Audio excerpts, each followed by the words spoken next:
Jadi tujuan utama daripada pengujian ini adalah ya untuk mendapatkan daya dukung tanah. Ya, berapa meter bisa dicapai oleh alat SPT yang sesuai dengan permintaan. Jawaban saya, ya kita pernah sampai 80 meter kok. Ya, di jembatan Siak ya, di Siak Serindrapura kita pernah uji sampai 80 meter.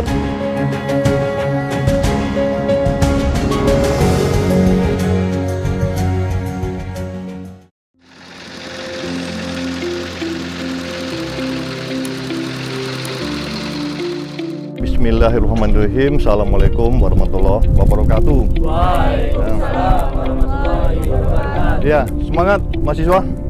Semangat dulu. Ya. Jadi hari ini memang ini suatu kesempatan baik juga buat mahasiswa teknik sipil, ini teknik sipil UIR ya. Ya, kita akan melihat pengujian SPT. Ya, Standar Penetration Test. Jadi pengujian, tesnya ke uji ya. Pengujian yang pengujian penetrasi yang standar. Ya. Nanti kita akan melihat apa itu penetrasi, apanya dipenetrasi. Jadi tujuan utama daripada pengujian ini adalah ya untuk mendapatkan daya dukung tanah. Ya. Mendapatkan daya dukung tanah. Sama halnya dengan sondir. Sondir juga tujuannya untuk mendapatkan daya dukung tanah, untuk mengetahui tebal lapisan tanah keras, atau ada istilah namanya stratigrafi daripada tanah. Jadi susunan ya, lapisan-lapisan tanah itu apakah itu tanah rawa, tanah keras, dan letaknya di mana. Nah, kalau uji SPT ini ya, Standard Penetration Test ini adalah suatu uji penetrasi. Artinya kalau di sondir kita dengan cara menekan ya, menekan, kita baca di manometer. Kalau di SPT dengan cara menjatuhkan beban, ya menjatuhkan beban, kita jatuhkan beban untuk penetrasi 30 cm atau 300 mm. Jadi kalau setelah jatuhkan beban berapa kalinya itu yang dikatakan nilai N value SPT, ya nilai N value SPT. Nah, tapi sebelumnya saya ingin memberitahu bahwa peralatan ini sudah ada ya, sudah distandarkan pada tahun 1956. Kita sekarang sudah tahun 2022. Jadi sudah distandarkan pada tahun 1956. Ini boleh dicatat ya di ASTM D1586. Nanti itu bisa dicari. Jadi sudah distandarkan di ASTM D1586. Ya, standarisasinya. Kemudian prosedur pengujian sampai menyajikan laporan itu sudah ada di SNI. Jadi SNI-nya adalah SNI 4153 2008. Ya, sekali lagi SNI 4153 2008. Nah, tadi kalau sondir adalah cara menekan, itu dikatakan metode statik kalau sondir. Kalau uji SPT, metodenya adalah metode dinamik. Dinamik itu menjatuhkan beban. Jadi bebannya apa? Bebannya berupa hammer. Ya, hammer beratnya 63,5 kg. Hammernya bisa ditunjukkan Pak Hasibuan. Ya. Ini hammer ini beratnya 63,5 kg. Jadi ini akan dijatuhkan ya. Nah, tapi sebelumnya lubang bor dibuat dulu. Dibuat lubang bor, peralatannya adalah mesin bor. Ini mesin bornya. Kemudian bor itu ada dua metode. Ini yang dikatakan wash boring. Mengebor dengan bantuan air. Kemudian ada yang dry boring. Pada umumnya yang kita jumpai apalagi di Riau ya, itu adalah yang metode wash boring dengan bantuan air. Maka itu ada mesin airnya di atas pickup itu ya. Itu ada mesin airnya. Jadi ada sirkulasi, ada bak sirkulasi di sana ya. Jadi itu peralatannya. Terus peralatan lainnya ini tripod. ya, tripod. Nanti itu gunanya untuk menarik hammer itu, menjatuhkan hammer. Hammer harus jatuh bebas. Nah, tripod, kerekannya juga ada di atas. Kemudian batang pancang, ketika kita menguji itu ada batang pancang. Yang ini, ya, batang pancang, panjangnya juga bermacam-macam. Kalau kita di sini untuk kali ini menggunakan panjang 3 meter. Itu yang batang pancang. Dan nanti di batang pancang ada batang pengarah. Ini batang pengarahnya, ya. Nanti kita akan praktek melihat cara pengujian SPT.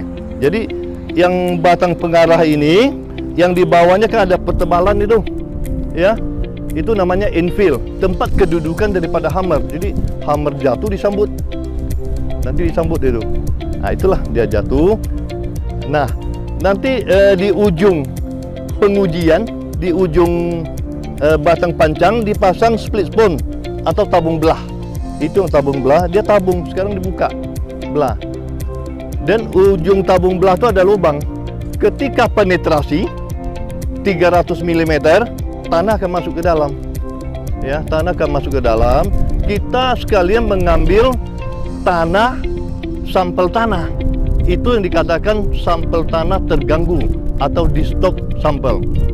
Nah, kalau undisturb sampel itu beda lagi. Undisturb sampel itu nanti kita ada tabung khusus mengambil tanah dan langsung tanahnya itu diamankan, ya, diberi lilin atau plastik supaya kadar airnya tidak hilang. Kali ini kita tidak mengambil yang undisturb sampel, kita tidak mengambil. Yang kita ambil adalah disturb sampel. Nanti disturb sampelnya sini. Mungkin selesai nanti uji SPT, kalau ketemu kayu ya tidak dapat. Kalau tanah kita dapat nanti disturb sampelnya. Ya. Bagaimana prosedur pengujian? Ya. Panjang tabung belah itu nanti kalau disambung panjangnya sekitar lebih, ya, sekitar 50-an sentian ada, ya.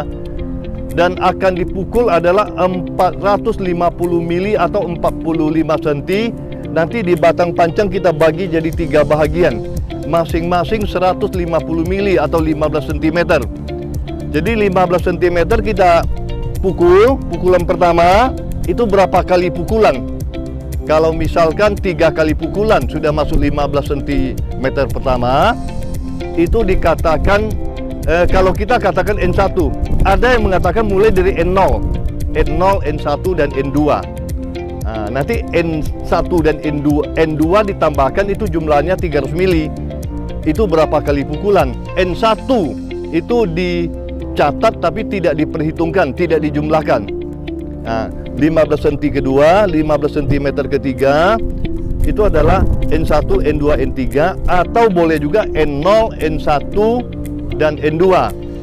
Yang dijumlahkan adalah kalau kita mulai dari N0 adalah N1 dan N2 dijumlahkan. Misalkan tadi 3 kali pukul, 5 kali pukul, 7 kali pukul. Berapa nilai NSPT-nya? NSPT-nya adalah 5 tambah 7. 12. Nilainya 12, ya. Nilai 12 itu apa yang terjadi dengan nilai 12, ya? Kalau dikatakan tanah keras, tanahnya sudah keras, itu NSPT itu sudah mencapai 50. Jadi 50 kali pukulan, penetrasinya adalah, ya, sedalam 300 mm. Mengapa bacaan 150 mili pertama tidak dihitung? Karena NSPT adalah penetrasi 300 mili dan bacaan pertama begitu dibor, lubang bor ini kan belum merata, masih gembur, jadi dia meratakan dulu, memantapkan dulu yang 15 cm pertama. Itu dicatat, tidak dihitung, ya, dicatat juga. Tadi dikatakan kalau untuk tanah pasir, ya, tanah pasir, kalau nilai NSPT-nya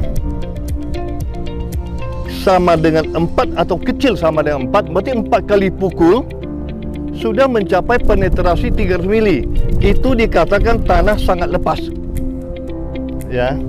Kemudian tanah lepas adalah nilai N value SPT-nya 4-10. Jadi kalau bacanya 5, 6, 7 sampai 10 itu tanah yang lepas. Kemudian nilai NSPT-nya 10 sampai 30 itu tanah sedang. Ya. Dan 30 sampai 50 dikatakan tanah padat. Jadi kalau NSPT 30 ya sampai 50 tanah itu sudah tanah padat. Kalau dalam desain pondasi ya, mungkin teknik pondasi belum masuk ya. Dalam desain pondasi itu ada pondasi tiang, ada istilahnya end bearing pile, friction pile. Jadi kita sudah bisa ya mengasumsikan, memperhitungkan sebagai end bearing pile atau point bearing pile. Ya, kalau nilai NSPT 30 sampai 50 untuk tanah pasir ya. Nanti tanah lempung beda lagi. Kemudian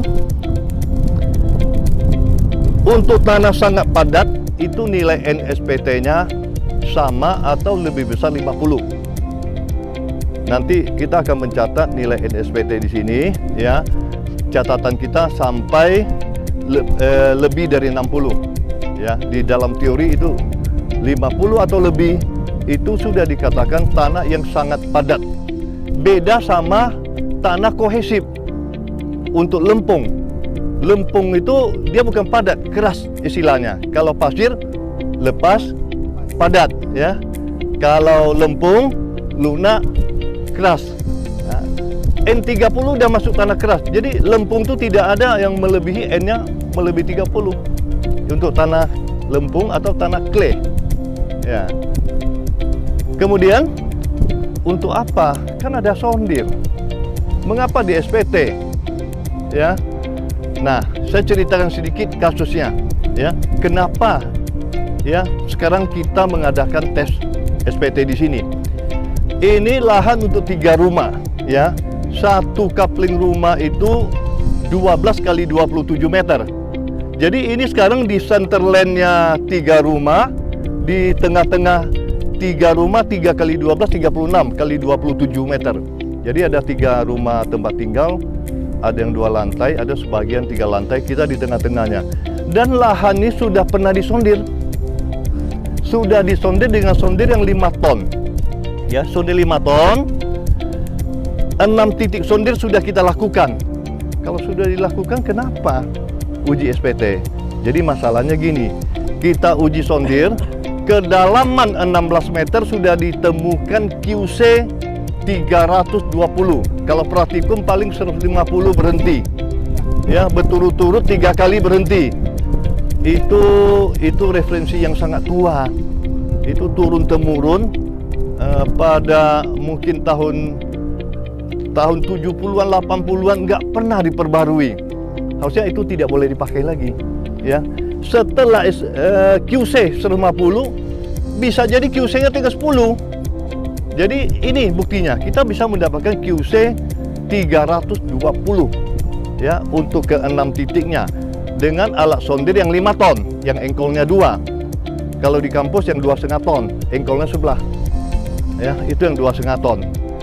Nah, setelah dapat, tadi kan pertanyaan belum saya jawab, mengapa di SPT? Untuk lokasi Citraland ini, ya, yang lain-lainnya sampai 27 meter, 26,5 meter, ini kenapa 16 meter sudah ketemu? Jadi karena kita belum ada data di sini, ya, belum ada data, kita nggak tahu setelah 16 meter di bawahnya keras lagi atau lunak.